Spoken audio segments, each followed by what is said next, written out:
고린도전서 5장 11절에 이제 내가 너에게 쓴 것은 만일 어떤 형제라 일컫는자 음행하거나 탐욕을 부리거나 우상숭배를 하거나 모욕하거나 술 취하거나 속에 빼앗거든 사귀지도 말고 그런 자와는 함께 먹지도 말라라고 말씀하고 있어요.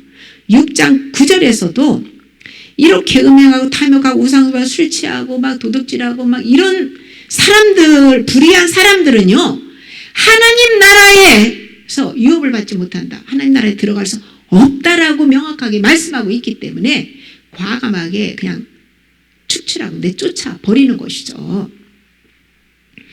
바울은 형제라고 일컫는 자 중에 공공연히 범죄를 하고도 지속적으로 회개할 줄 모르는 사람들과 교제를 단절할 뿐만 아니라 13절에서 악한 사람은 너희 중에서 내쫓으라고 말씀하셨어요.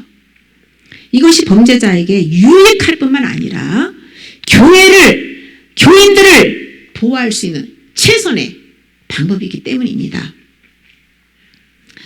교회에서 내쫓는 경우는 일시적인 죄가 아닌 지속적인 죄를 회개하지 않고 교회에 악영향을 주는 것에 해당합니다.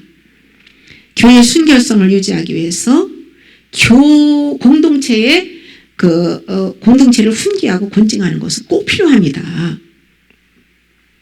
이렇게 지속적으로 죄를 짓는데도 그 영혼들을 미혹하는데도 권징을 하지 않음으로 해가지고 교회가 세속화되고 생명력이 없고 열매가 없는 것이에요.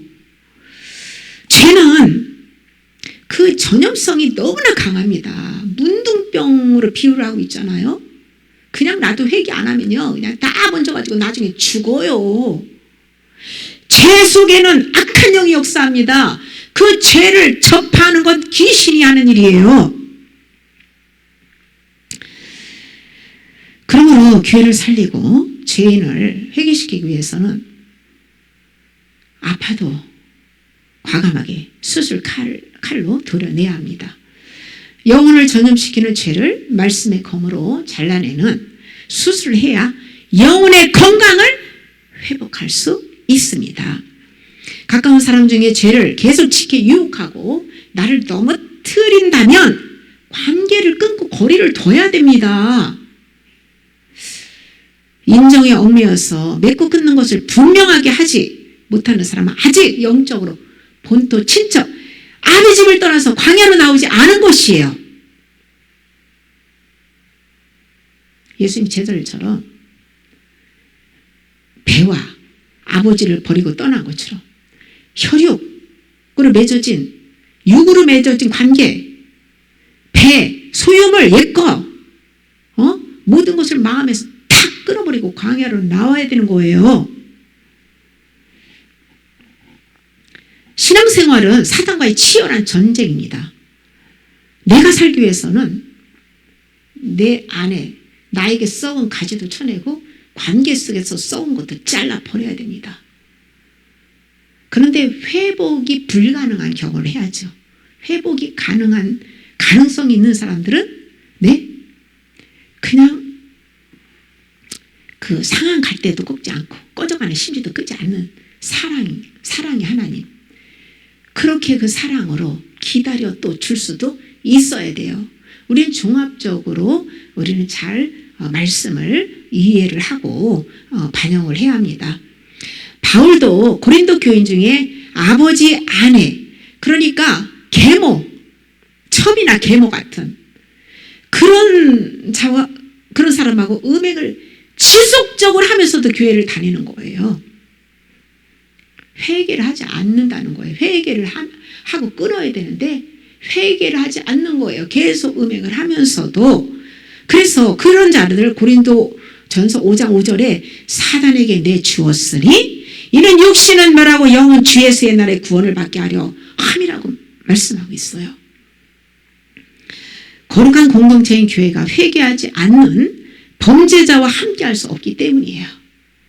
디모데전서 1장 20절에도 양심을 버리고 믿음에서 파선한 후메네오와 알렉산더를 사단에게 내주었는데 그들로 훈계를 받아 신성을 모독하지 못하게 하려 함이라고 일어나고 있습니다. 계속 성령을 회방하고 교인들을 무너뜨리고 교회를 무너뜨리고 계속 회방을 하면 믿음에서 떠난 자가 그렇게 교회에 있으면 쫓아야 되는 것이죠. 교회를 살리기 위해서는 어쩔 수가 없는 거예요. 범죄자의 출교는 그들의 죄악을 심판하는 것과 다른 성도들을 보호한다는 의미가 있어요. 특히 음란 죄, 음란의 영은 그 전파력이 막강합니다. 다른 죄보다 음란. 그래서 여기서도 계모와 음행을 한 이 사람을 사단에게 내줬다고 다른 죄보다도 음란을 들어서 이렇게 말씀을 하고 있는 것을 볼 수가 있죠. 그냥 놔두면요, 그 음란죄는요, 다른 사람들에게 다 전파시키고 전염시킵니다. 교회는 그리스도의 다스림과 보호 아래서 머물러 있는 반면 교회 밖은 세상신이 다스리는 사단의 영역이에요. 사단에게 내주었다라는 거. 사단의 영역. 그 주님 밖으로 쫓김 당한 것이에요. 세상 속으로. 출교라는 극단적인 조치가 취해질 수밖에 없었던 것은 세상과 구별된 하나님의 백성 가운데 음행이 얼마나 심각한 죄인가를 반영해 줍니다. 예수님의 순결한 신부가 음행한다는 것은 신부의 자격을 박탈당하는 거예요. 육적 음행, 영적 음행. 영적으로 음행하니까 육적으로도 음행하는 것이죠. 영적으로 순결한 사람이 어떻게 육적으로 음행을 하겠습니까? 교회를 살리기 위해서는 믿음에서 떠나 죄를 오염시키고 어둠을 전파하여 교회를 무너뜨리며 성령을 회방하는 마귀의 자식들은 내쫓아야 합니다. 몸의 암덩어리를 제거하지 않으면 몸 전체로 번져서 결국은 생명을 잃게 되는 것과 마찬가지로 죄도 그래요. 죄도. 또한 여기서 육신은 멸하고 영은 주 예수의 나라의 구원을 받게 하려 함이라. 이 말씀은 이 육의 죽음을 의미하지는 않죠. 육신을 멸한다는 것은 육이 죽었는데 뭐 어떻게 육이 회개도 안 하고 죽었는데 영이 어떻게 구원을 받습니까? 심판대에서도 여기서 구원받은 영혼이 심판대에 서서 또 죄 문제 해결받고 구원받을 수 있는 거지. 영혼과 육신을 분리할 수는 없어요. 영혼이 구원받았으면 육신을 통해서 성령의 열매를 맺어야 됩니다. 나는 영혼은 구원받고 아름다워 선해. 근데 육으로는 음행하고 온갖 죄를 다 줘. 가짜지 가짜.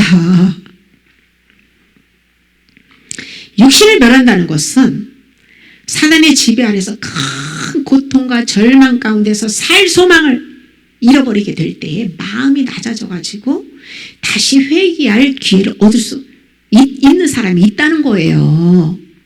뭐 예를 들면 내가 막 그냥 교회에서 그냥 음행과 막 악한 죄를 지고 교회를 무너뜨리고 분쟁을 하고 해서 쫓겨났습니다. 그래 버림당했어요. 근데 이 사람이 이제는 정욕을 누리고 싶어도 몸에 병이 들어가지고 죽을 병이 들어서 정욕도 못 누리고 그냥 이 돈은 다 탕진해가지고 그냥 굶어 죽게 생겼어요. 탕자와 같이. 그래 너무 비참해서 이제는 막 살 소망도 없고 그럴 때에 그 그리스도를 주님을 그 따뜻한 사랑을 받았던 주님을 다시 기억하고 애통하며 통회하며 살려달라고 부르짖는 그럴 때에 구원시킬 수도 있다는 것이에요. 바울이 범죄하고 회개하지 않는 자를 사단에게 내준 것은 회개와 돌이킴을 위한 일시적인 고난이며 구원을 전제로는 하나님의 사랑의 배려입니다. 범죄자를 그대로 방치하는 행위는 사랑이 아니고요. 무관심의 수치예요. 그 사람을 멸망에 빠뜨리고 다른 사람들과 함께 타락하게 만드는 범죄입니다. 참된 징계는 그리스도의 사랑이라는 것을 기원해요. 우리가 과일나무나 이렇게 이제 농사를 지면 야채들을 이렇게 다양한 걸 막 심잖아요. 심을 때에 똑같이 심었는데 어떤 거는 굉장히 실하고 건강하고 막 열매도 맺고 나무도 크고 잘 자라요. 그런데 어떤 거는요, 아니 뭐 똑같이 심었는데도 키 차이도 많이 나고 열매도 안 맺고 막 굉장히 약하고 빌빌거리고 죽어가고 이런 것들을 많이 봅니다. 이런 이 자연 계시를 통해서 참 우리의 이 교훈을 우리의 영혼들의 이 상태의 교훈을 많이 얻게 되는데요. 그런데 그 영적인 그 수준, 믿음이 자라는 건요, 다 차이가 있어요. 믿음이 건강하게 쑥 자라면 열매 맺는 영혼이 있는가 하면 그냥 연약해가지고 죽지는 않아. 근데 아주 키 차이도 많이 나는데 겨우 살아가지고 겨우 살아나가지고 간신히 열매도 찔끔 먹는 그런 것도 있어요. 그런 것들은 우리가 조금 인정을 해줘야 되는 것이고, 결국은 하나님의 시간에 하나님이 구원시켜서 천국 보내려면 다 변화시킵니다. 천국에 변화 안 되면 흰 옷 입지 않으면 못 들어가요. 하나님 나라는 심판 때에서라도 다 교정받아야 돼요. 누가 곧장 천국 간다고 합니까? 심판 때가 기다리고 있어요. 교회 안에는 알곡과 측정이가 있습니다. 주님께서 알곡 가운데에 뿌려진 가라지를 뽑지 말고 그대로 놔두라고요. 가라지 뽑다가 알곡에 피해가 있을 수 있으니 그대로 놔두라. 마지막 때 추수할 때 알곡은 모아 곳간에 드리고 천국에, 가라지는 전부 다 지옥불에다 던지겠다고 말씀하고 있잖아요. 그러니까 교회를 살리기 위해 내쫓아야 할 사람이 있는가 하면 연단의 도구로 그냥 놔두어야 할 사람도 있다라는 것을 또 우리가 깨달을 수 있죠. 레위기 19장 17절에 너는 내 형제를 마음으로 미워하지 말며 내 이웃을 반드시 견책하라. 그러면 내가 그에 대하여 죄를 담당하지 아니하리라. 아멘. 예수님께서 형제에게 노하는 자마다 살인한 자라고 하였고, 사도 요한도 형제를 미워하는 자는 살인한 자라고 말씀했어요. 여기서 견책하다는 히브리어 야카는 바로잡아주다, 교정하다는 그런 뜻이에요. 형제가 범죄했을 때는 그 잘못을 깨닫도록 이렇게 바로 잡아 주어야 합니다. 만일 이런 의무를 행하지 않고 그냥 무관심하게 그냥 놔둬 그러고 아우 귀찮아 그냥 뭐 넘어지든지 뭐 자빠지든지 뭐 무슨 짓거리를 하든지 난 몰라 이러면서 그냥 싹 외면해 버린다면 그 형제에 깨우치지 않으면, 이거는 에스겔에도 말씀한 말씀이죠. 형제를 깨우치지 않고 말하지 않으면 그 잘못에 대한 책임을 져야 된다는 거예요. 그 책임을 나에게 묻겠다는 거예요. 그런데 예수님께서 정죄감을 가지고 비판하시고는 하지 말라고 하셨죠. 다른 사람을 견책하기 전에 먼저 자기 눈 속에 있는 틀보부터 빼내고 밝히 본 상태에서 형제의 눈 속에 피를 빼주라고 말씀하고 있는 거예요. 눈은 몸의 등불이라고 했습니다. 눈의 들보가 가려졌다는 것은 등불이 꺼져서 양심이 어둡다는 거예요. 그래서 자기 내면은 전혀 보지 못하고 다른 사람들의 죄만 밝히 보고 정죄하고 비판하는 거예요. 눈에 가려진 들보와 같은 내면의 죄를 회개하고 양심이 밝아지면 상대보다 내가 더 큰 죄인이라는 것을 깨닫기 때문에 다른 사람들을 용납하고 수용하기가 용서하기가 쉽습니다.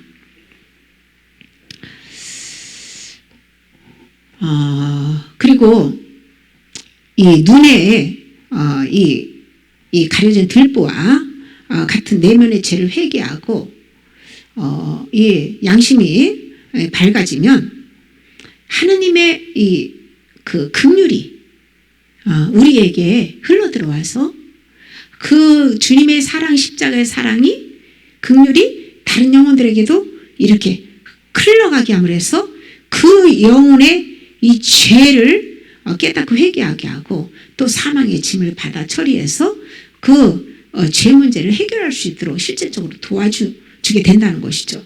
내가 먼저 빛을 받고 변화되어야 상대가 그 빛을 받고 자기의 어둠을 깨닫고 회개할 수 있다는 것이죠. 베드로가 주여 형제가 내가 죄를 범하면 몇 번이나 용서하여 주리까? 7번까지 하오리까? 그러니까 7번뿐만 아니라 7번을 70번까지도 하라고 말씀하고 있죠. 7번을 70번까지도. 그러니까 이런 말씀을 통해서 하나님은 우리의 어떤 죄도 내가 진심으로 회개하면 다 용서해 주시는 분이라는 것을 알 수가 있죠. 그런데 죄인은 무조건 용서해 주는 것이 아니고 회개할 때입니다. 하나님도 회개할 때 우리 죄를 용서해 주세요. 회개도 안 하는데 용서해 줍니까?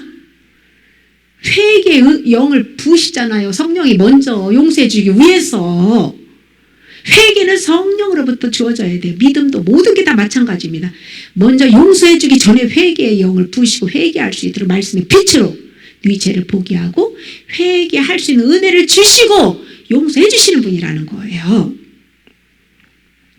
갚을 수 없는 만달란트 죄의 빛을 예수님께서 값없이 속죄 은총으로 탕감하여 우리를 구원해 주셨습니다.